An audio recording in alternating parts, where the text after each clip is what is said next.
अभ्यास का महत्व। प्राचीन समय में विद्यार्थी गुरुकुल में रहकर ही पढ़ा करते थे। बच्चे को शिक्षा ग्रहण करने के लिए गुरुकुल में भेजा जाता था। बच्चे गुरुकुल में गुरु के सानिध्य में आश्रम की देखभाल किया करते थे और अध्ययन भी किया करते थे।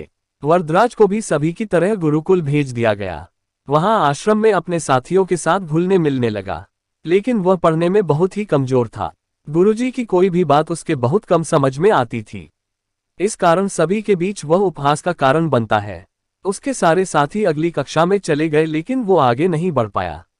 गुरुजी ने भी आखिर हार मानकर उससे बोला, बेटा वरदराज, मैंने सारे प्रयास करके देख लिए हैं।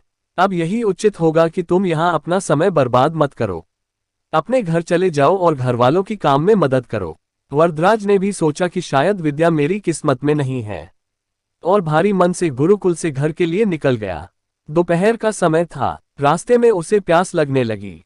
इधर उधर देखने पर उसने पाया कि थोड़ी दूर पर ही कुछ महिलाएं कुएं से पानी भर रही थी। वह कुएं के पास गया। वहां पत्थरों पर रस्सी के आने जाने से निशान बने हुए थे, तो उसने महिलाओं से पूछा, यह निशान आपने कैसे बनाए? तो एक महिला ने जवाब दिया, बेटे, यह निशान हमने नहीं बनाए। यह तो पानी खींचते समय इस कोमल रस्सी के बार बार आने जाने से ठोस पत्थर पर भी ऐसे निशान बन गए हैं। वरदराज सोच में पड़ गया। उसने विचार किया कि जब एक कोमल से रस्सी के बार बार आने जाने से एक ठोस पत्थर पर गहरे निशान बन सकते हैं, तो निरंतर अभ्यास से मैं विद्या ग्रहण क्यों नहीं कर सकता।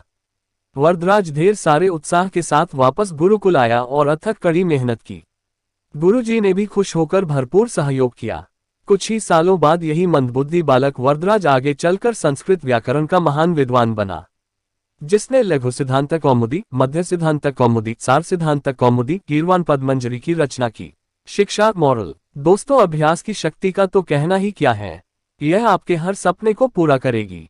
अभ्यास बहुत जरूरी है, चाहे वो खेल में हो या पढ़ाई में या किसी और चीज में। बिना अभ्यास के आप सफल नहीं हो सकते हो। अगर आप बिना अभ्यास के केवल किस्मत के भरोसे बैठे रहोगे, तो आखिर में आपको पछतावे के सिवा और कुछ हाथ नहीं लगेगा। इसलिए अभ्यास के साथ धैर्य, परिश्रम और लगन रखकर आप अपनी मंजिल को पाने के लिए जुट जाए, तभी आपको सफलता हासिल होगी।